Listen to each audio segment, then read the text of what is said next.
안녕하십니까. 전 세계에 계신 시청자 여러분, 원포인트 레슨의 마이크 윤입니다. 오늘은 요한계시록 제6번째 시간이 되겠네요. 인을 맞은 하나님의 백성이라는 주제로 함께 하나님 말씀을 살펴보도록 하겠습니다. 먼저 주어진 기억절의 말씀을 읽고 시작해보도록 하겠습니다. 요한계시록 7장 14절. 이는 큰 환란에서 나오는 자들인데 어린 양의 피에 그 옷을 씻어 희게 하였느니라. 네, 요한계시록 7장 14절에 나오는 아무라도 능히 셀 수 없는 큰 무리에 대한 설명을 하던 그 성경절이라고 볼 수가 있겠습니다. 자, 이번 주 교과의 핵심 내용은 이 전장하고 연결이 됩니다. 우리가 지난주에는 요한계시록 6장에 나타나는 7인에 대해서 살펴보았습니다.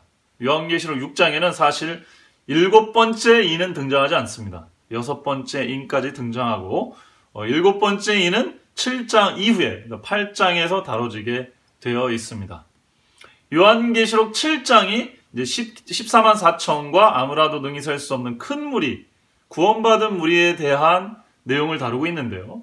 이 구원받은 무리에 대한 소개를 하기 전에 6장 마지막에 보면 누가 여호와의 진노의 날에, 어린 양의 진노의 날에 누가 능히 서리요? 누가 그 날에 버틸 수 있는가? 그 날을 이겨낼 수 있는가? 라는 질문과 함께 7장이 시작되는 것을 알 수 있습니다. 그래서 요한계시록 6장 17절에 누가와 요한계시록 5장 2절에 누가를 이해를 해야 요한계시록 7장에 나타나는 이 두 무리에 대한 이해를 올바로 가질 수 있다. 이렇게 생각할 수가 있겠습니다.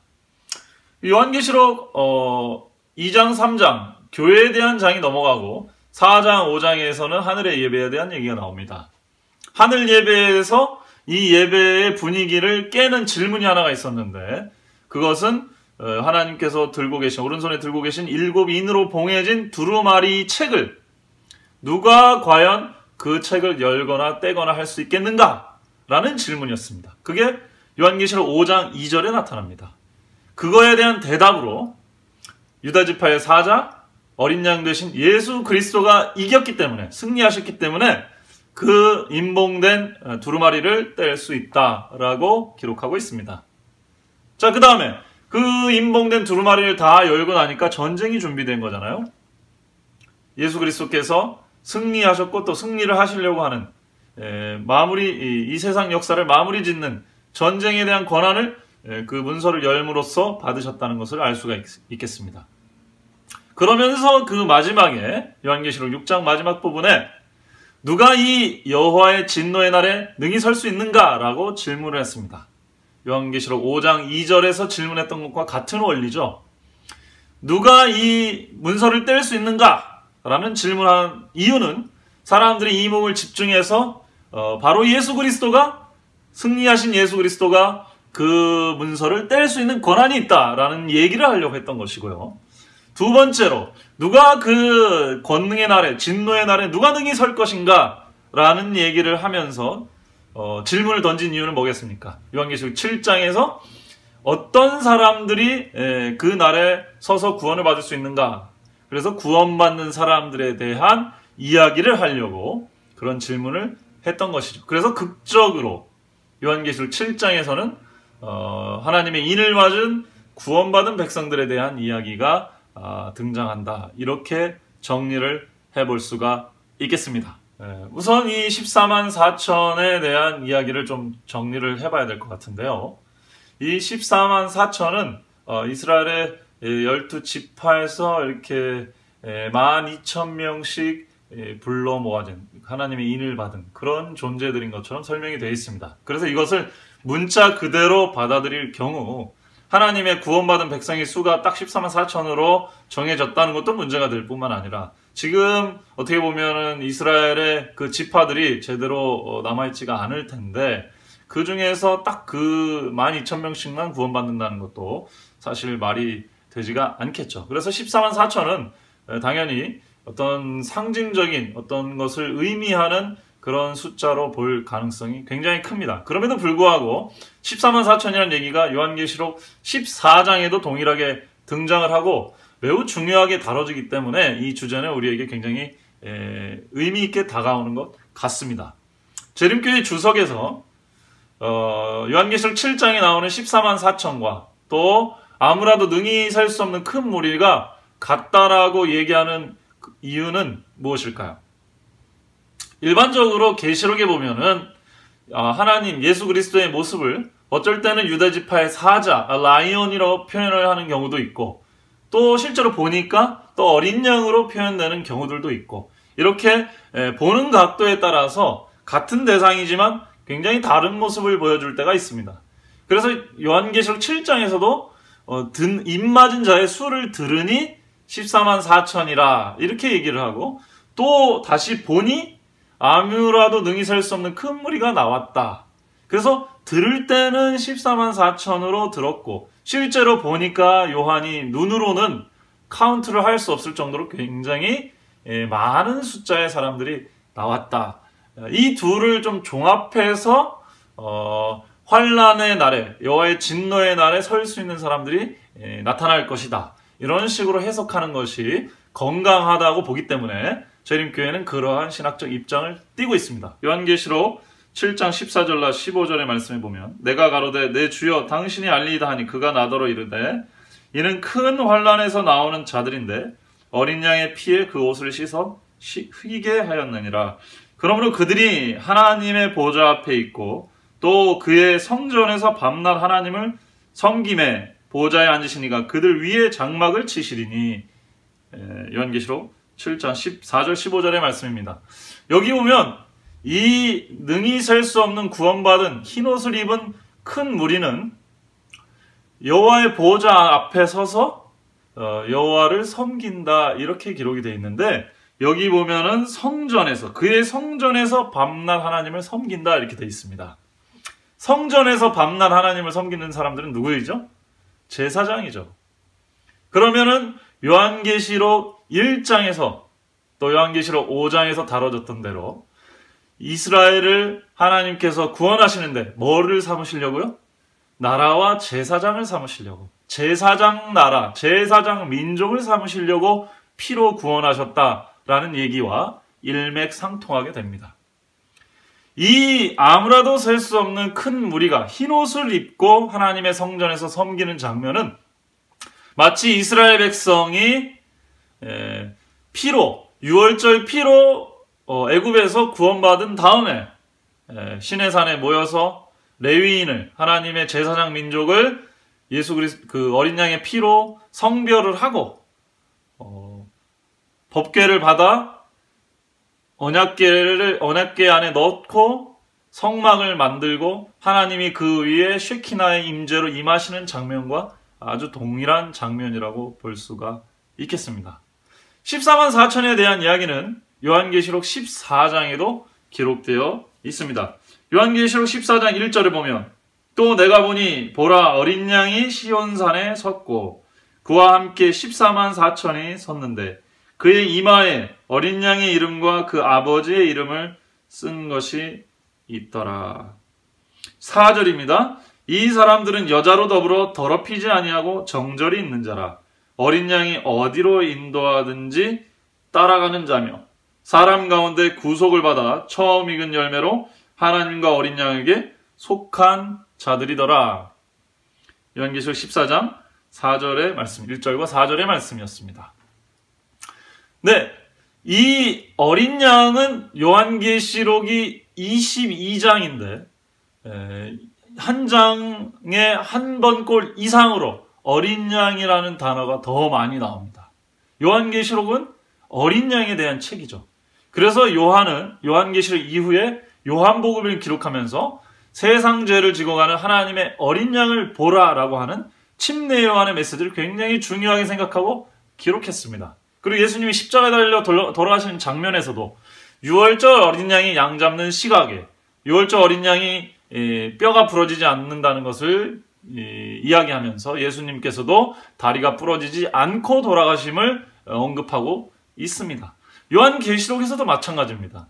예수님은 어린 양으로 표현이 되어 있습니다. 이 14만 4천은 그의 머리에 하나님의 이름과 어린 양의 이름이 기록이 되어 있고, 이들은 어린 양이 어디로 인도하든지 죽기까지 따라다니는 그런 사람들이라고 기록이 되어 있습니다.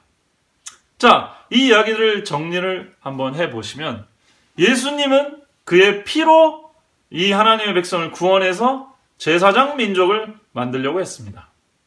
그것이 유월절 어린 양의 피죠. 그래서 14만 4천이든 아무라도 능히 셀 수 없는 큰 무리든 다 어린 양 되신 예수 그리스도와 상관이 있다는 것을 알 수 있습니다. 요한계시록 14장 4절에 있는 특별한 말씀, 이 14만 4천은 땅에서 구원을 받은 처음 익은 열매다, 이렇게 기록이 되어 있는데, 이 처음 익은 열매는 물리적으로, 시간적으로 가장 처음에 익은 열매를 드리는 것도 있었지만은, 그 같은 클래스, 같은 종류 중에서 가장 질이 좋은 것들을 드린다는 그런 의미가 담겨 있습니다. 이스라엘 백성들도 레위인을 성별할 때 자신들의 장자를 성별한다는 생각으로 그렇게 한 것이지요. 그래서 이 14만 4천과 아무라도 능히 셀 수 없는 큰 무리에 대해서는 여러 가지 해석이 가능하지만, 전체적인 뜻을 살펴볼 때 예수 그리스도의 보혈로 구원함을 받은 사람들이고, 또 그 중에서도 특별히 하나님의 사랑을 힘입어 어려운 환난을 통과하고도 하나님을 섬기는 일에 열심을 내었던 그런 사람들임을 우리가 추측해 볼 수가 있겠습니다. 여기서 중요한 이야기를 하나 짚고 넘어가도록 하죠. 그것은 하나님의 백성은 하나님과 거처를 함께하는 존재들이라는 사실입니다.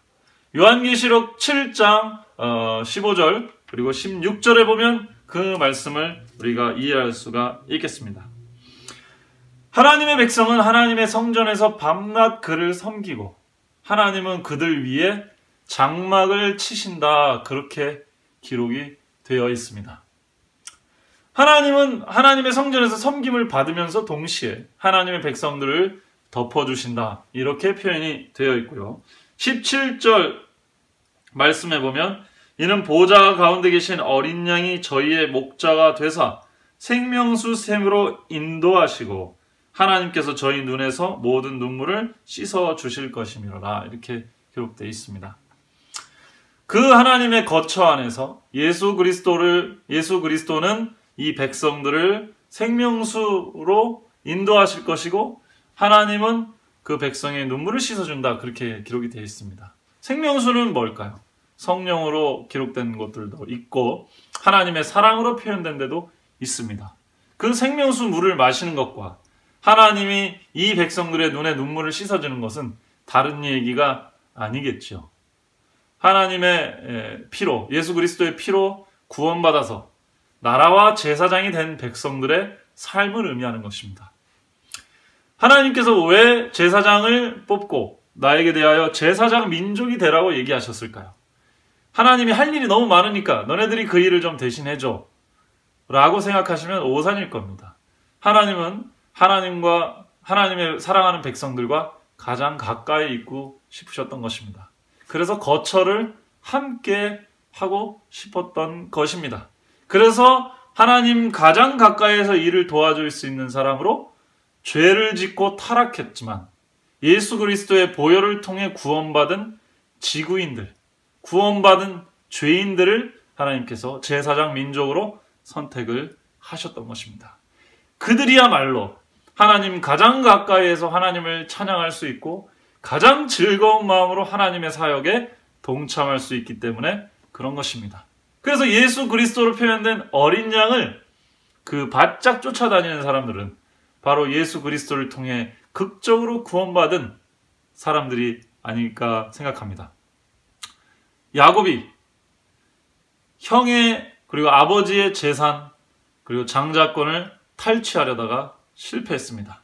지금으로 말하면 자기 사업도 잃고 망하고 또 자신의 잡도 잃고 아무것도 받지 못하고 본전도 찾지 못한 채 쫓겨난 것이나 마찬가지였습니다.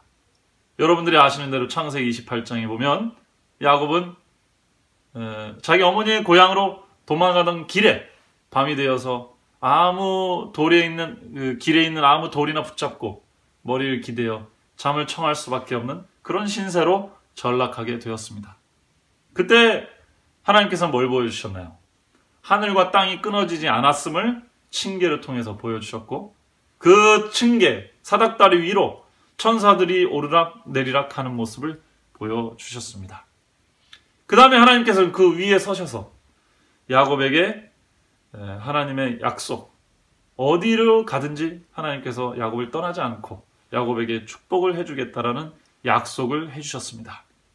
야곱은 그것에 대해서 자신이 놀랐고 자신이 하나님이 그런 분이라는 걸 전혀 몰랐다는 사실을 고백하고, 바로 그 자리가 하늘로 가는 문이요 하나님의 전이라고 고백하고, 하나님께 자신도 하나님이 그렇게 해주신다면 자신도 하나님께 11조를 드리고 또 하나님을 섬기겠다고 서약을 합니다. 어떻게 하면 하나님의 인을 받고 14만 4천 혹은 아무라도 능히 셀 수 없는 큰 무리에 들어가서 하나님께 구원의 찬양을 드리는 그런 백성이 될 수 있을까요? 그거는 우리가 여태까지 배운 구원의 과정과 너무 같습니다. 야곱이 어떻게 하나님의 장자가 되었는지를 생각해보면 동일할 것입니다. 우리는 우리 공로로 우리의 죄로부터 구원받을 수 없습니다. 어린 양의 보혈로만이 우리는 생명을 얻을 수가 있는 것입니다. 그 다음에 그 우리를 구원해 주신 어린 양이 어디로 인도하든지 그분의 말씀을 믿고 그분의 길을 따라갈 때 우리는 하나님과 거처를 함께하는 하나님의 백성이 될 것입니다. 자기 아들의 피를 주고 구속한 사람, 그리고 길이 어렵고 힘들더라도 자신을 믿고 끝까지 따라주는 자기의 양떼 같은 존재들, 그 존재들을 하나님께서 버리시겠습니까? 그들을 하나님께서는 자기 백성이라고 인쳐주시고 구원해 주신다는 사실입니다. 야곱은 그가 실수를 했을지라도 그의 마음에 하나님이 백성이 되고자 하는 열정이 있었습니다. 그래서 형이 장자지만 그는 하나님의 축복을 사모함으로 장자가 되길 간절히 바랬고, 실패해서 쫓겨가는 그 상황에서 하나님께서는 야곱에게 나타나서 축복을 주고 너를 떠나지 않겠다고 약속해 주셨습니다. 실제로 아무것도 생긴 것은 없었습니다. 하지만 야곱은 그 약속을 믿었고 붙들고 하나님을 자기 하나님으로 삼았을 때 많은 놀라운 축복을 누릴 수가 있게 되었던 것입니다. 이 축복은 오늘날 우리에게도 동일한 것이라고 생각됩니다. 하나님의 사랑, 하나님의 존재에 대한 믿음이 우리 마음속에 강력하게 자리 잡고 그분과 함께 거처를 함께하는 것, 그것이 하나님의 인이 아닐까 생각됩니다. 그러한 하나님과의 깊은 추억, 믿음의 관계가 있는 사람들은 결코 하나님을 대신하지 않으리라 생각됩니다. 누가 그 큰 환난의 날에 설 것인가? 우리의 마음속에 예수 그리스도의 사랑과 하나님의 임재하심에 대한 확신이 있게 되기를 간절히 바랍니다. 감사합니다.